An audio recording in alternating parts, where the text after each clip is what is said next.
मेरे प्रिय आदमी, सत्य की यात्रा पर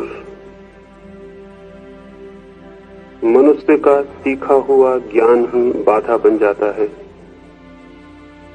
ये पहले दिन की चर्चा में मैंने कहा,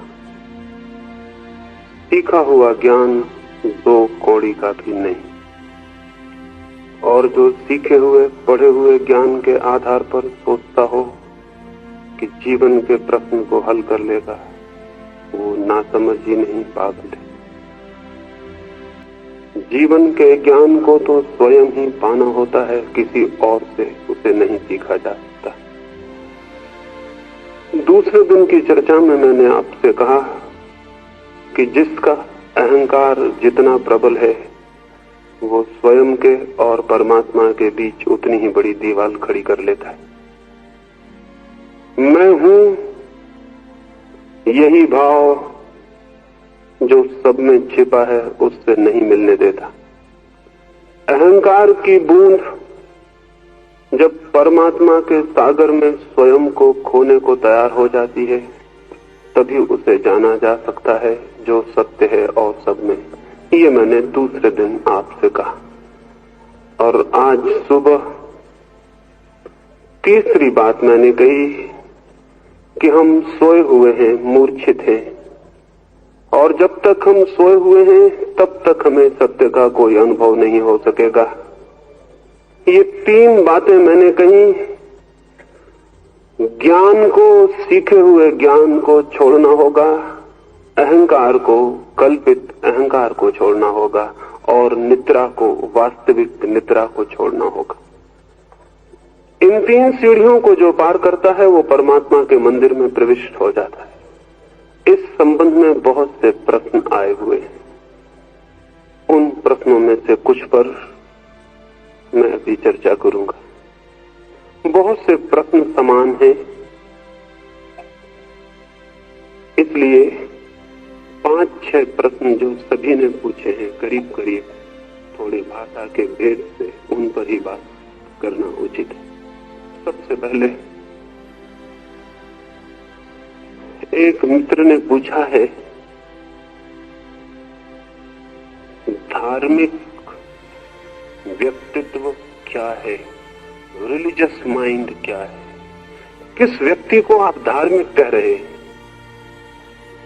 शायद इसलिए ये प्रश्न उनके मन में पैदा हुआ क्योंकि मैंने कहा, मंदिर जो जाता है उतने से ही कोई धार्मिक नहीं हो जाता। शास्त्र जो पढ़ता है उतने से ही कोई धार्मिक नहीं हो जाता। संन्यास भी कोई ले ले, वस्त्र कोई बदल ले, घर द्वार छोड़ दे, उतने से भी कोई धार्मिक नहीं हो जाता है। धार्मिक होना फिर क्या है?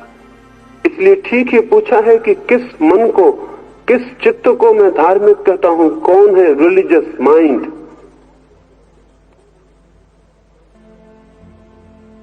एक छोटी सी कहानी से समझाऊं।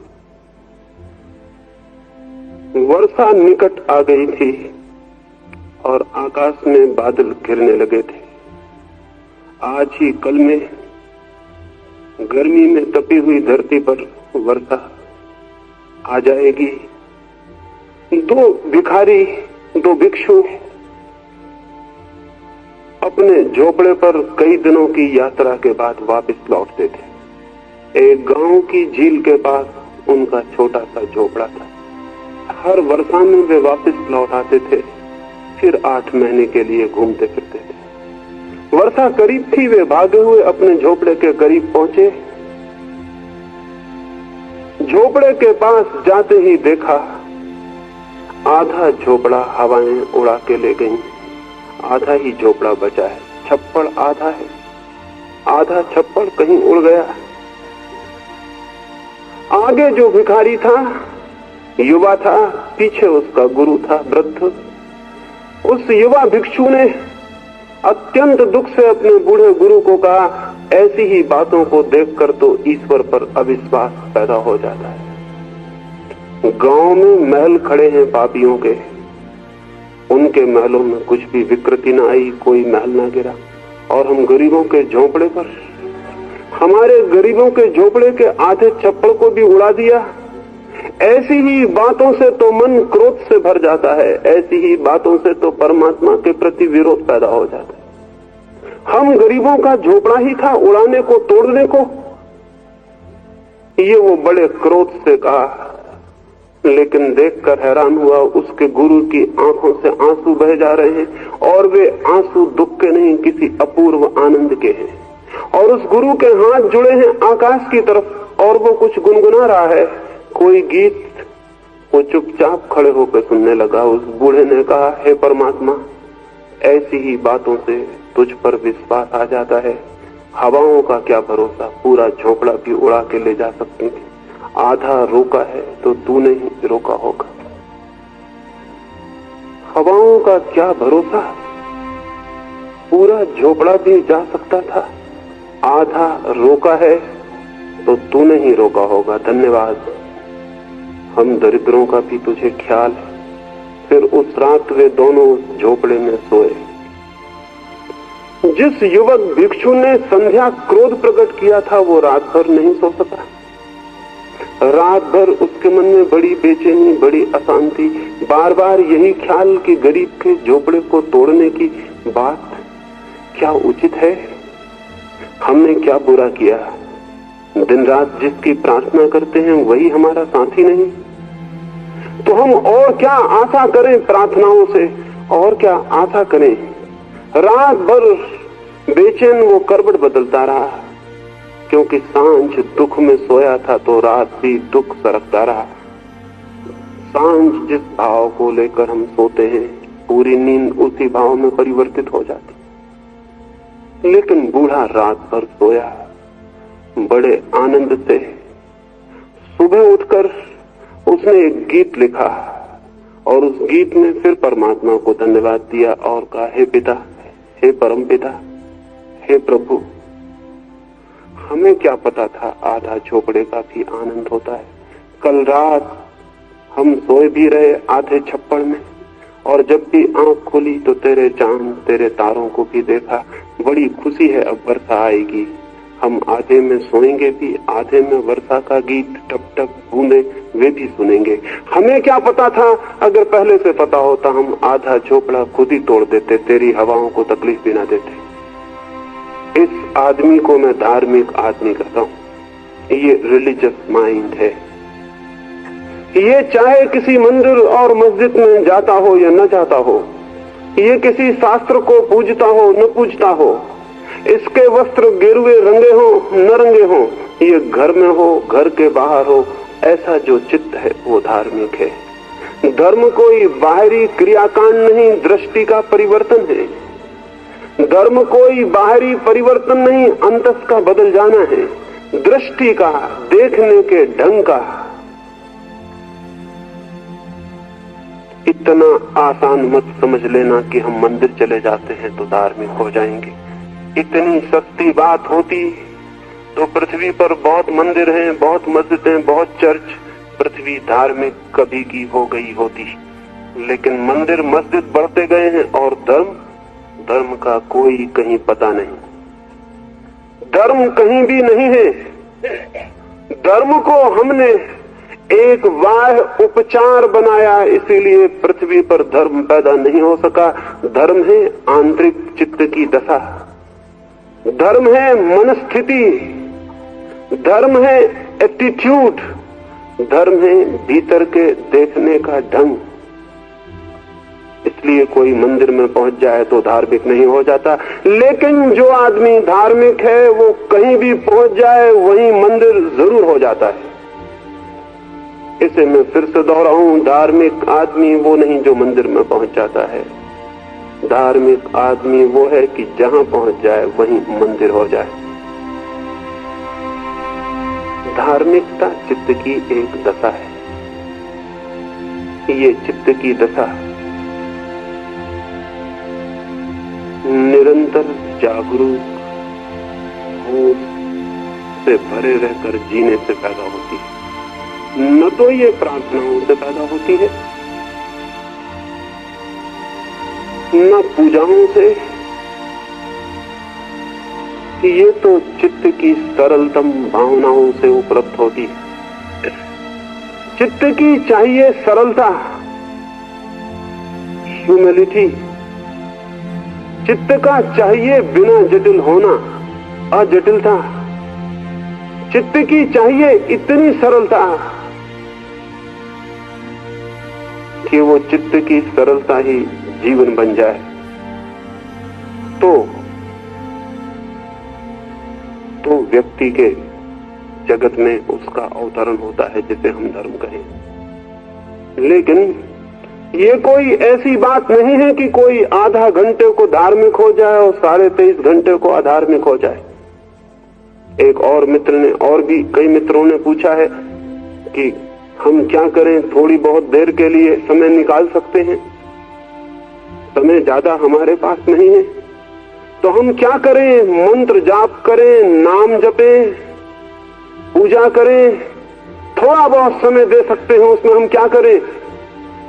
मैं निवेदन करना चाहूंगा, धर्म कोई ऐसी बात नहीं कि आप थोड़े से समय में कर लें और उससे निपट जाएं। धर्म 24 घंटे की साधना है। और इस बात से बहुत भ्रांति दुनिया में पैदा हुई है कि कोई सोचे कि हम थोड़ी देर को धार्मिक हो जाएं। धार्मिक होना 24 घंटे चलने वाली श्वासों की तरह है। ऐसा नहीं कि आप आधा घंटा श्वास ले लें, फिर 23.5 घंटा श्वास लेने की कोई जरूरत न रह जाए। धर्म एक अखंड चित्त की दशा है, खंडित नहीं। कोई कंपार्टमेंट नहीं बनाए जा सकते कि आधा घंटे को मंदिर में जाके मैं धार्मिक हो जाऊंगा। ये असंभव है, ये बिल्कुल इम्पॉसिबल है। जो आदमी मंदिर के बाहर अधार्मिक था और मंदिर के बाहर फिर अधार्मिक हो जाएगा, आधे घंटे को मंदिर के भीतर धार्मिक हो सकता है। चित्त एक अविच्छिन्न प्रवाह है, एक कंटिन्यूटी है। कहीं ऐसा हो सकता है क्या कि गंगा काशी के घाट पर आके पवित्र हो जाए, पहले अपवित्र रही हो, फिर काशी का घाट निकल जाए, फिर आगे अपवित्र हो जाए, सिर्फ बीच में पवित्र हो जाए? गंगा एक सातत्य, एक कंटिन्यूटी है। अगर गंगा काशी के घाट पर पवित्र होगी तो तभी होगी जब पहले भी पवित्र हो, और अगर काशी के घाट पर पवित्र हो गई तो आगे भी पवित्र रहेगी। मैंने सुना है एक आदमी अपनी मृत्यु शैया पर था, अंतिम घड़ी थी उसकी। परिवार के मित्र, परिवार के लोग, पुत्र बधुएं, उसकी पत्नी सब इकट्ठे थे। संध्या के करीब उसने आंख खोली, सूरज ढल गया था और अभी घर के दिए न जले थे, अंधेरा था। उसने आंख खोली और अपनी पत्नी से पूछा, मेरा बड़ा लड़का कहाँ है? उसकी पत्नी को बड़ा आनंद हुआ। जीवन में उसने कभी किसी को नहीं पूछा था। जीवन में पैसा और पैसा और पैसा, प्रेम की कभी कोई बात उससे न उठी थी। शायद मृत्यु के क्षण में प्रेम का स्मरण आया है। पत्नी बहुत प्रसन्न थी। उसने कहा, निश्चिंत रहे, आपका बड़ा लड़का बगल में बैठा हुआ है, अंधेरे में आपको दिखता नहीं, बड़ा लड़का मौजूद है, आप निश्चिंत आराम से लेटे रहे। लेकिन उसने पूछा, और उससे छोटा लड़का? पत्नी तो बहुत अनुग्रहित हो आई। कभी उसने पूछा नहीं था। जो पैसे के पीछे है, जो महत्वाकांक्षी है, उसके जीवन में प्रेम की कभी भी कोई सुगंध नहीं होती, हो भी नहीं सकती। उसने कभी न पूछा था कौन कहाँ है, उसे फुर्सत कहाँ थी। पत्नी ने कहा, छोटा लड़का भी मौजूद है। उसने पूछा, और उससे छोटा? 5 उसके लड़के थे, अंतिम 5वां। उसकी पत्नी ने कहा, वो भी आपके पैरों के पास बैठा है, सब मौजूद हैं, आप निश्चिंत सो रहे हैं। वो आदमी उठ के बैठ गया। उसने कहा, इसका क्या मतलब? फिर दुकान पर कौन बैठा हुआ है?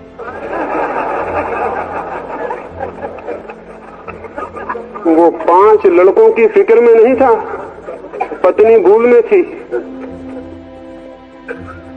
जीवन भर जिसके मन में पैसा रहा हो, अंत क्षण में प्रेम आ सकता है। पत्नी गलत थी, भूल हो गई थी। वो इस चिंता में था कि दुकान पर कोई मौजूद है या कि सब यहीं बैठे हुए।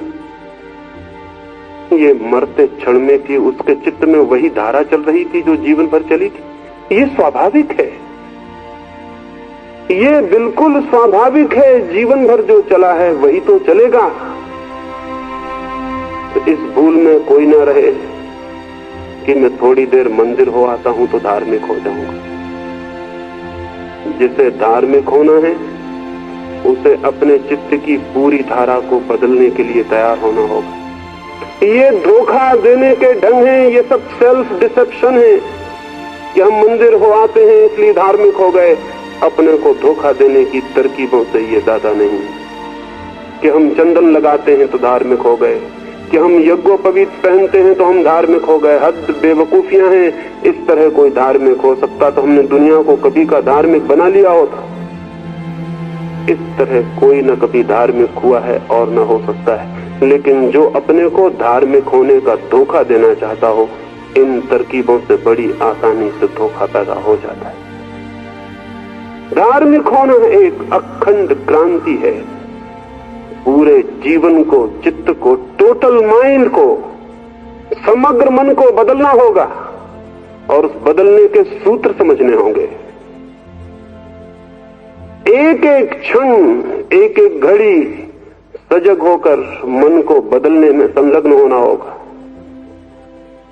और इसके लिए अलग से समय की कोई भी जरूरत नहीं है। आप जो भी करते हैं, उठते हैं, बैठते हैं, भोजन करते हैं, नौकरी करते हैं, रास्ते पर चलते हैं, रात सोते हैं, आप जो भी करते हैं, आपका जो भी व्यवहार है, आपका जो भी संबंध है, सारा जीवन एक इंटर रिलेशनशिप, एक अंतर संबंध है। 24 घंटे हम कुछ ना कुछ कर रहे हैं। धर्म के लिए अलग से समय खोजने की जरूरत नहीं है।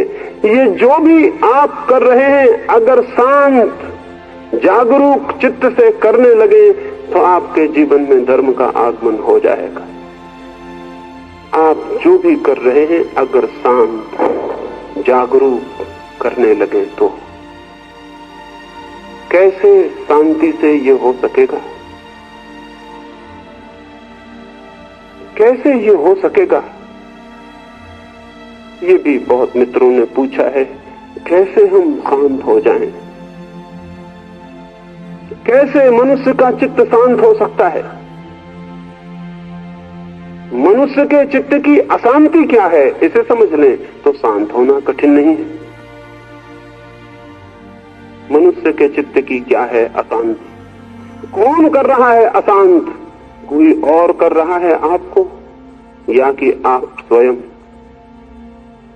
आप स्वयं ही 24 घंटे चित्त को अशांत करने की व्यवस्था कर रहे हैं और फिर पूछते फिरते हैं कि शांत कैसे हो जाऊं। 24 घंटे आप ही कर रहे हैं योजना। जीवन को देखने का सारा ढंग गलत है, इसलिए अशांति पैदा होती है। जीवन को देखने का हमारा ढंग क्या है? अगर आपका आधा छप्पड़ उड़ गया हो तो क्या है आपके जीवन को देखने का ढंग? उड़े हुए छप्पड़ के लिए रोइएगा या बचे हुए छप्पड़ के लिए धन्यवाद देंगे? उड़े हुए छप्पड़ के लिए रोएंगे तो अशांत हो जाएंगे, बचे हुए छप्पड़ के लिए धन्यवाद देंगे तो अपूर्व शांति उतर आएगी। कैसे हम जीवन को देखते हैं? बुद्ध का एक भिक्षु था पूर्ण, उसकी शिक्षा पूरी हो गई थी। उसने बुद्ध के पास जाकर आज्ञा मांगी कि अब मैं जाऊं और आपके अमृत संदेश को गांव-गांव पहुंचा दूं। बुद्ध ने कहा, तू कहां जाना चाहेगा, किस तरफ? उस पूर्ण ने कहा, बिहार में एक छोटा सा इलाका था, सूखा उसका नाम था। उस पूर्ण ने कहा कि अब तक सूखा की तरफ कोई भी भिक्षु नहीं गया, मैं सूखा जाना चाहता हूं। बुद्ध ने कहा, छोड़ दे ये इरादा, अब तक कोई नहीं गया, इसी से तुझे सोचना था कि कोई बात जरूर होगी। उस इलाके के लोग बहुत अशिष्ट, बहुत असभ्य, अत्यंत कटु व्यवहार वाले लोग हैं, बहुत हिंसक, बहुत क्रोधी, इसीलिए कोई वहां नहीं गया। पूर्ण ने कहा, तब तो मुझे वहां जाना ही पड़ेगा, उनके लिए ही फिर मेरी जरूरत है।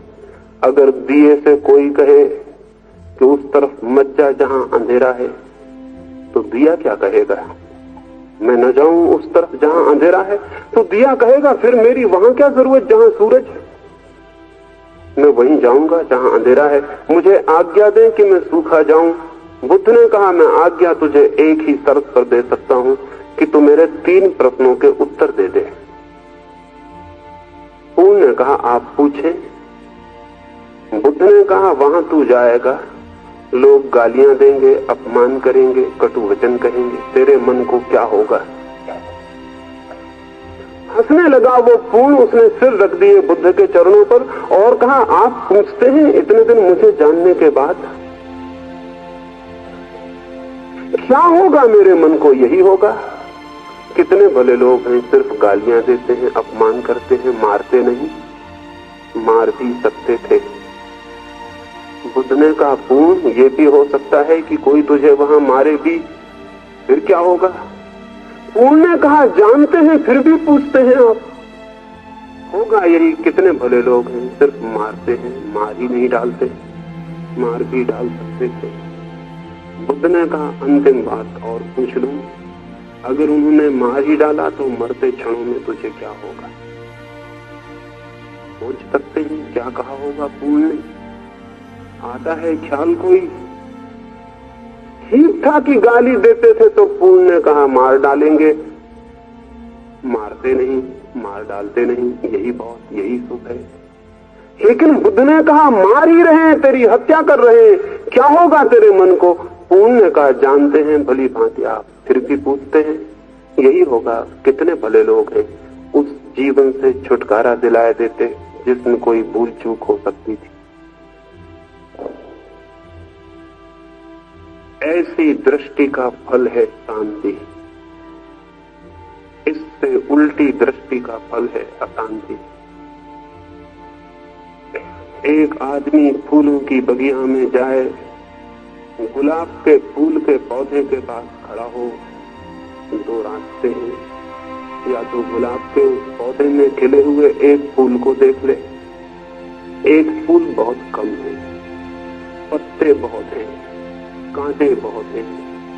ये भी हो सकता है एक फूल न देखे, कांटों की गिनती करे और कहे कि इतने कांटे हैं पौधे में।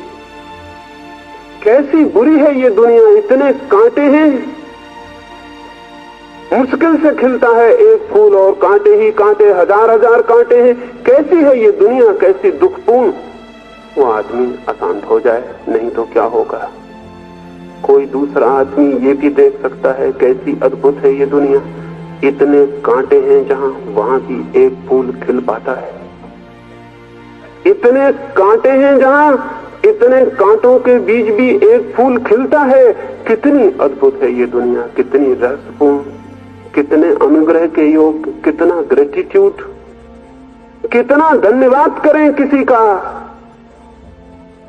एक आदमी देखने जाए जीवन को तो जीवन में जो जो अंधेरा है उसे गिन सकता है।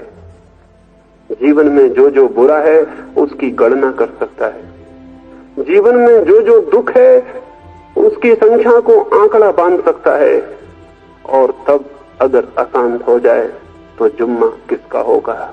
और फिर रोए और चिल्लाए और फिर गूंजे, ढूंढे गुरुओं को और पूछे कि मुझे शांति का रास्ता बताओ।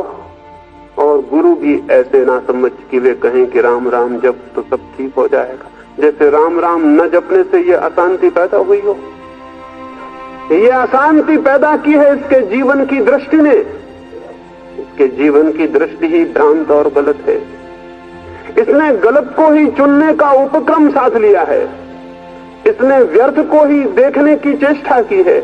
इसने अंधकार के साथ ही मोह बांध लिया है। इसे प्रकाश दिखाई नहीं पड़ता, इसे फूल दिखाई नहीं पड़ते, इसे प्रेम दिखाई नहीं पड़ता। इसे तो जो भी दिखाई पड़ता है वही रुग्ण कर देता है इसे और अशांत कर देता है। कैसे धार्मिक चित्त को साधेंगे? शांति में खिलता है धार्मिक चित्त। और शांति है जीवन का सम्यक दृष्टिकोण, राइट एटीट्यूड। रोज रोज 24 घंटे में, रोज रोज प्रतिक्षण उस ठीक दृष्टि को, सम्यक दृष्टि को, उस सम्यक दर्शन को, वो ठीक ठीक देखने को निरंतर निरंतर प्रतिक्षण साधना है। प्रतिक्षण, एक क्षण भी छुट्टी देने की सुविधा नहीं है। धार्मिक व्यक्ति को कोई छुट्टी नहीं, कोई हॉलीडे नहीं कि आज छुट्टी दे दें फिर कल साथ लेंगे। एक क्षण भी छुट्टी का अवकाश नहीं है।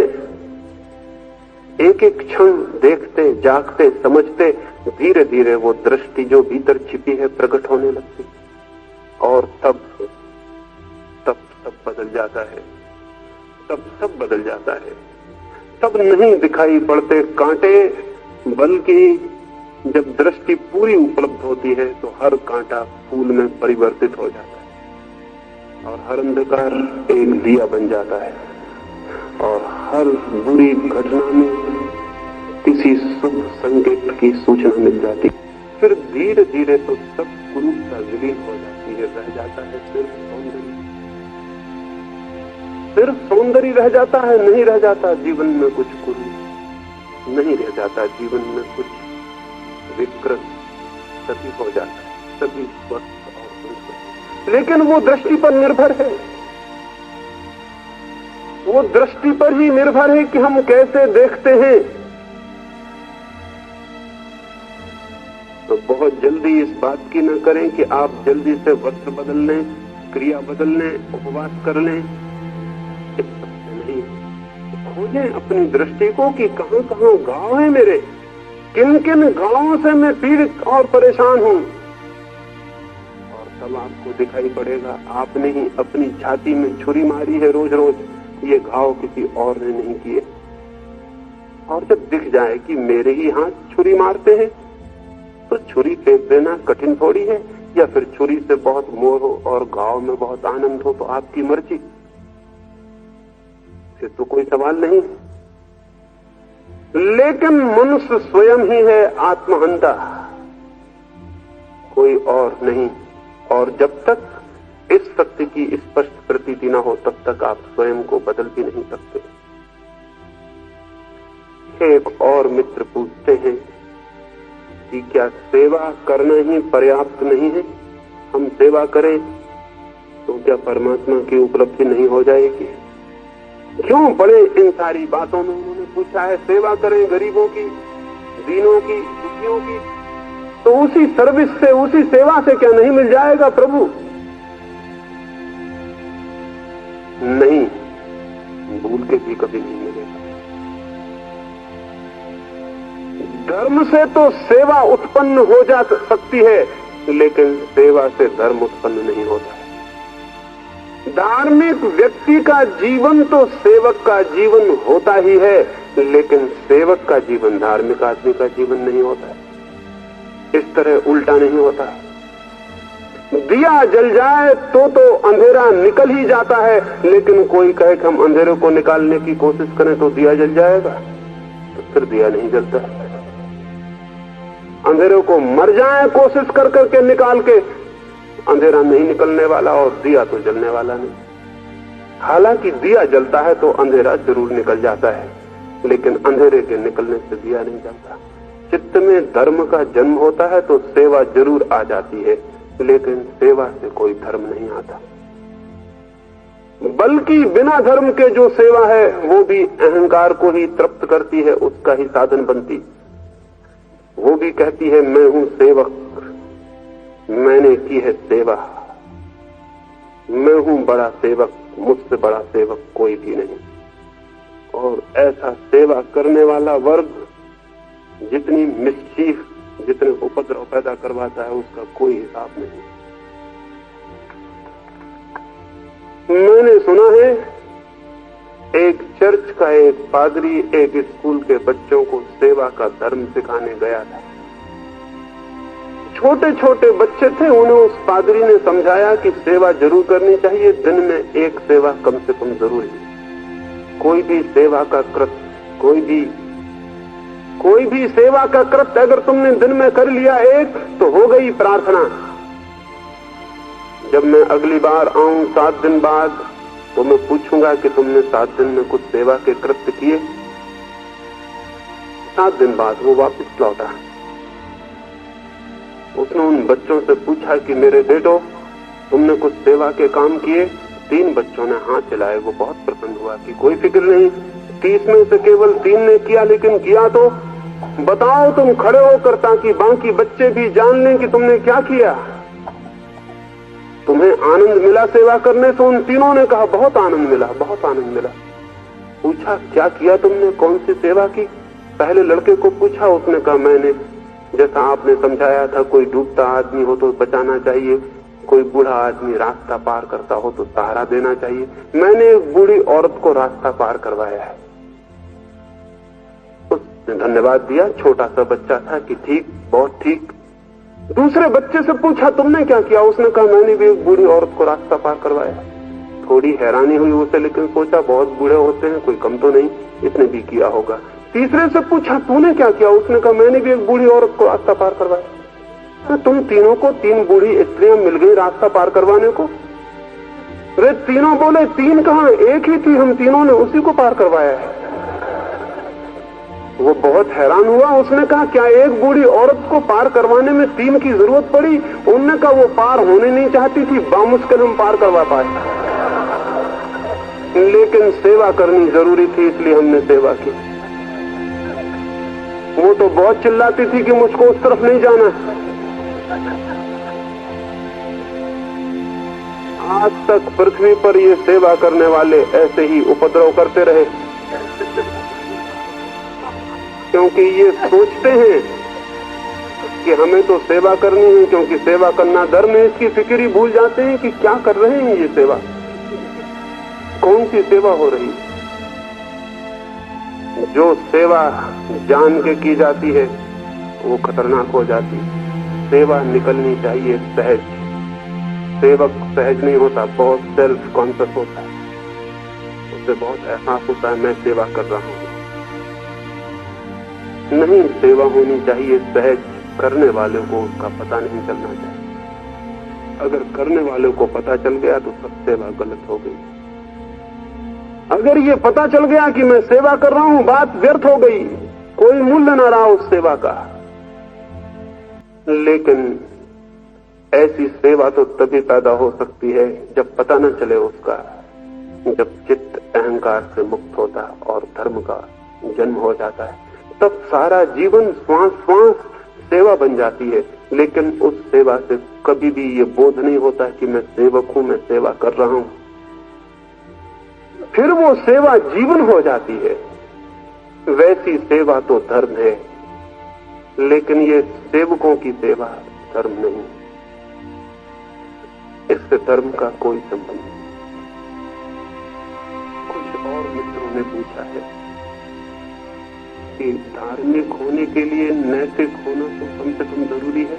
आदमी को नैतिक होने की कोशिश तो करनी ही चाहिए,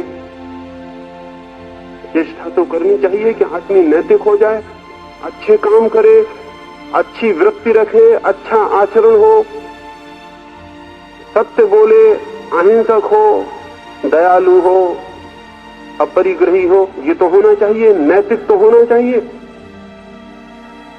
हजारों साल से यही कहा जाता रहा है कि नीति जो है वो धर्म की सीढ़ी है। ये बात 100% झूठ है।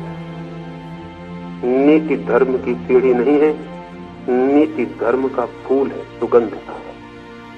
नीति धर्म की सीढ़ी नहीं, नीति धर्म का परिणाम है। धार्मिक व्यक्ति के जीवन में नैतिकता होती है, लेकिन कोई नैतिक हो जाए तो उसके जीवन में तो नैतिकता भी नहीं होती और धर्म भी नहीं होता, क्योंकि नैतिकता होने की जो चेष्टा है, नैतिक होने का जो प्रयास है, वो इसी बात की खबर है कि आदमी अनैतिक है और अनीति के ऊपर नीति को थोपने में संलग्न है। भीतर हिंसा है, ऊपर से अहिंसा को थोप रहा है। जिसके भीतर हिंसा नहीं है, क्या वो अहिंसक होने की चेष्टा करेगा? जिसके भीतर चोरी नहीं है, क्या वो चोरी से बचने की कोशिश करेगा? जिसके भीतर असत्य नहीं है, क्या वो सत्य को बोलने का प्रयत्न करेगा? असत्य है भीतर और सत्य को बोलने का जो प्रयत्न है, वो उस असत्य को नहीं मिटा सकता। केवल ऊपर से सत्य का एक आवरण खड़ा कर देगा, भीतर असत्य रहेगा मौजूद, सप्रेस, दबा हुआ, भीतर छिपा हुआ। ऊपर हो जाएगा सत्य का आचरण और अंत हो जाएगा एकदम असत्य। ऐसे व्यक्ति का चित्त द्वंद्व से, कॉन्फ्लिक्ट से भर जाएगा। वो 24 घंटे अपने से ही लड़ेगा। दुर्जन अनैतिक व्यक्ति लड़ता है समाज से और नैतिक व्यक्ति लड़ता है अपने से, लेकिन लड़ाई दोनों की जारी रहती है। अनैतिक आदमी पकड़ जाता है तो हम डाल देते हैं कारागृह में, और नैतिक आदमी खुद ही अपना कारागृह बना लेता है। उसे किसी कारागृह में डालने की जरूरत नहीं होती, वो खुद अपना इम्प्रिजनमेंट है। वो खुद ही 24 घंटे मरा जा रहा है, लड़ा जा रहा है अपने आप से। उसकी नीति सहज नहीं है, वो स्पॉन्टेनियस नहीं है, वो स्वस्फूर्त नहीं है, वो थोपी गई, दबाई गई, जबरदस्ती लादी गई। तब ऊपर से एक रूप, भीतर से दूसरा मनुष्य खड़ा हो जाता। और ये जो भीतर छिपा है ये ज्यादा असली है, क्योंकि जो आपने बनाया है वो आपका बनाया हुआ है, और ये असली आपको उपलब्ध हुआ है, इसको आपने बनाया नहीं। ये जो हिंसक है ये भीतर बैठा हुआ है, ये आपने बनाया नहीं, ये आपको मौजूद मिला है। और अहिंसक आप बन गए तो ऊपर से अहिंसा, भीतर हिंसा। और तब यहां तक नौबत आ सकती है कि अहिंसा की रक्षा के लिए जरूरत पड़ जाए तो ऐसा अहिंसक आदमी तलवार उठा ले और कहे कि अहिंसा की रक्षा के लिए हत्या कर दूंगा तुम्हारी। अहिंसा की रक्षा के लिए भी वो हिंसा कर सकता है, और फिर उसकी हिंसा नए नए रास्ते खोजेगी निकलने के, क्योंकि भीतर जो दबा है वो मार्ग खोजेगा, वो जाएगा कहां। तो फिर पाखंड पैदा होता है। नैतिक आदमी की जो जबरदस्ती नैतिक होने की कोशिश है वही पाखंड का जन्म है। फिर पाखंड पैदा होता है, फिर वो पीछे के रास्ते खोजता है उन्हीं बातों को करने के लिए जिनको सामने के रास्ते उसने अपने हाथ से बंद कर लिए। लंदन में शेक्सपियर का एक नाटक चलता था। लंदन का जो आर्च प्रीस्ट था, सबसे बड़ा पादरी था, सबसे बड़ा धर्मगुरु था, अनेक लोगों ने आके उससे प्रशंसा की, बहुत अद्भुत नाटक है। हद कुशलता प्रकट की है अभिनेताओं ने। उसके मन में भी लालच हुआ, आखिर पादरी या धर्मगुरु भी तो आदमी ही है, उसके मन में भी रस पैदा होता।